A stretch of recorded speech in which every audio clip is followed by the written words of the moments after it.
श्रीकृष्ण म्हणतात, चिंता करू नका, जे होते ते चांगल्यासाठीच होते. तुमचे दुःख तुमचेच राहतील, भलेही तुम्ही ती कोणालाही ऐकवा. ज्यांच्याकडे जवळचे आहेत ते त्यांच्याशी भांडतात, पण ज्यांच्याकडे नातेवाईक नाहीत ते जवळच्या लोकांसाठी तरसतात. नात्यांना प्रत्येक वेळी वाचवण्याचा ठेका फक्त तुम्हीच घेतलेला नाही.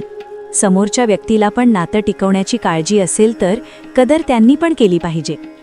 आजच्या जमान्यामध्ये खूप चांगलं होणं अजिबात चांगलं नाही. वेळ आणि शब्द दोघांचाही उपयोग लापरवाहीने करू नका, कारण हे दोन्हीही परत येत नाहीत आणि दुसरी संधी पण देत नाहीत. तुटलेला पेन आणि दुसऱ्यांचा केलेला मत्सर कधीच पुढे जाऊ देत नाहीत. चांगल्या लोकांची इज्जत कधीच कमी होत नाही, कारण सोन्याचे कितीही तुकडे केले तरीही त्याची किंमत कधीच कमी होत नाही. कोणतीही परिस्थिती योग्य पद्धतीने हँडल करण्याची तुमच्यात ताकद असेल तर तुमचा कोणीही काहीही बिघडवू शकत नाही. माणसाची विद्यच आहे जी त्याला घडवते पण आणि बिघडवते पण. वाईट वेळसुद्धा आपल्याला काहीतरी नवीन शिकवून जाते.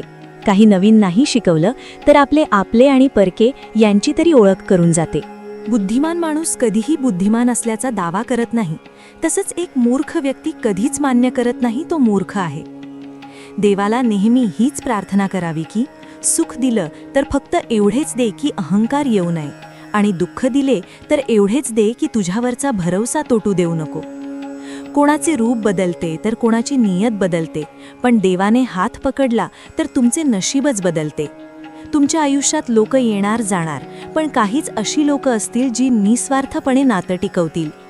आयुष्यामध्ये पस्तावणा सोडा आणि असं काहीतरी करा की तुम्हाला सोडणारे पस्तावतील. आयुष्यामध्ये काही लोक जवळ येतील तर काही दूर जातील. खूप कमी लोक अशी असतील जे स्वार्थाशिवाय तुमच्याबरोबर नातं निभवतील. मुलींना फुलपाखरू नाही तर मधमाशीसारखं बनवा. त्यांना पंख पण द्या आणि डंख पण द्या. त्यांना त्रास देणाऱ्यांना अद्दल घडवण्याची शिकवण द्या. प्रेमामध्ये कितीही अडचणी आल्या तरीही श्रीकृष्णाबरोबर राधा होती. जे पाहिजे आहे ते मिळवणे म्हणजे यश आहे, पण जे मिळाले आहे त्यात आनंद मानणे म्हणजे समाधान आहे. गेलेली वेळ कशीही असू द्या, तो तुमचा भूतकाळ होता. तुम्ही फक्त तुमच्या भविष्यावर लक्ष द्या. जेव्हा माणूस जिवंत असतो त्यावेळी त्याने आपल्या मनातील गोष्टी कोणाला सांगितल्या तर समजून घेणारा कोणीही नसतो, आणि जेव्हा मृत्यू पावतो तेव्हा लोक बोलतात, त्याने त्याची समस्या मला सांगितली असती तर मी काहीतरी मदत केली असती. कोणत्याही व्यक्तीने दिलेला धोका तर आपण विसरून जातो, पण त्या माणसाला कधीही विसरू शकत नाही ज्याने धोका दिला.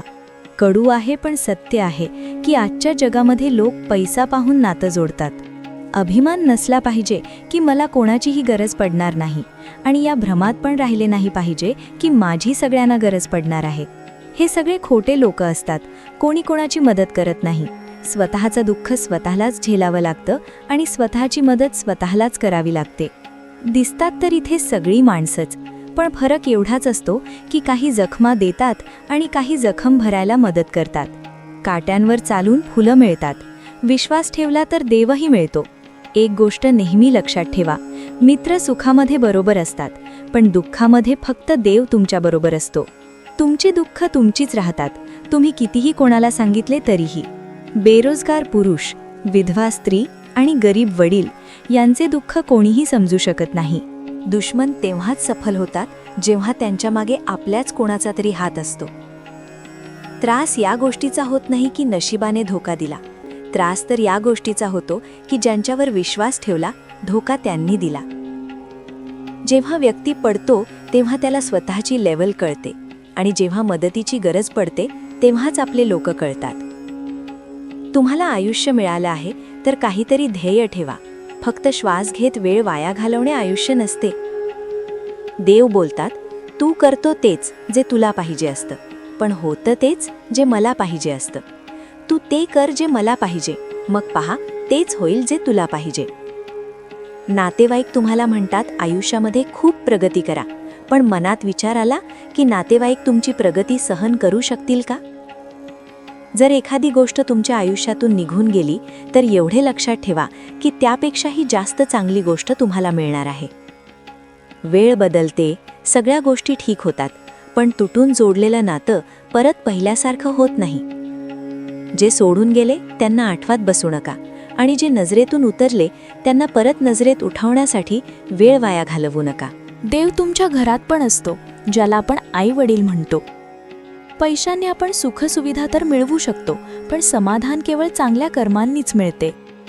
कोणी तुमची विचारपूस करत नसेल तर वाईट वाटून घेऊ नका, कारण जगामध्ये विचारपूस करणारे कमी आणि घरातील चर्चा बाहेर पसरवणारेच जास्त असतात. ज्यांच्याजवळ आपले लोक असतात ते त्यांच्याबरोबर भांडण करत असतात, पण ज्यांच्याजवळ आपले लोक नसतात ते त्यांना भेटण्यासाठी तळमळतात. कधी कधी हेच समजत नाही की चांगल्या माणसाबरोबर नशीब नेहमी वाईट खेळ का खेळते. वेगवेगळ्या ठिकाणी प्रयत्न करण्यापेक्षा चांगले हे आहे की एकाच ध्येयावर मनापासून मेहनत करून आणि काम करून पहा, तुम्हाला सफलता नक्की मिळेल. पाडणारे लोक जर आपल्याच जवळचे असतील तर उभं राहायला खूप वेळ लागतो. बियांमध्ये झाड, शरीराला होणारे कष्ट जसे दिसत नाहीत तसेच सगळीकडे अस्तित्व असलेले देव आपल्याला दिसत नाहीत. काही लोक आपलं मन रोजच तोडतात, पण तरीही त्यांच्याबरोबर बोलून मनाला आनंद होतो. जर तुम्हाला कोणाच्याही चुकीच्या गोष्टीसुद्धा चांगल्या वाटत असतील तर ते प्रेम नाही, तुम्ही तुमचा सेल्फ रिस्पेक्ट गमावला आहे. कुणाची कदर करायची असेल तर तो जिवंत असताना करा. मृत्यूनंतर तर परके लोक पण रडून जातात. मूडनुसार चालणारे लोक त्यांची इमेज लोकांच्या नजरेत कमी करून घेतात. त्यामुळे नेहमी मूड खराब असेल तर शांत राहा. कोणतीही व्यक्ती शांत तेव्हा बसते जेव्हा त्याच्या मनामध्ये खूप गोंधळ चाललेला असतो. ज्यांनी तुमचा संघर्ष पाहिला आहे त्यांनाच तुमच्या यशाची किंमत माहीत असते. दुसऱ्या लोकांसाठी तुम्ही फक्त एक नशीबवान व्यक्ती असतात. यशस्वी बनायचं असेल तर अडचणींचा सामना करावाच लागणार, कारण मिठाई खाण्याची मजा मिरची खाल्ल्यानंतरच कळते. लोक इन्कम टॅक्सचा 1 वर्षाचा हिशोब द्यायला घाबरतात. थोडा विचार करा, देव जेव्हा पूर्ण आयुष्याचा हिशोब करेल तेव्हा तुमचे काय होईल.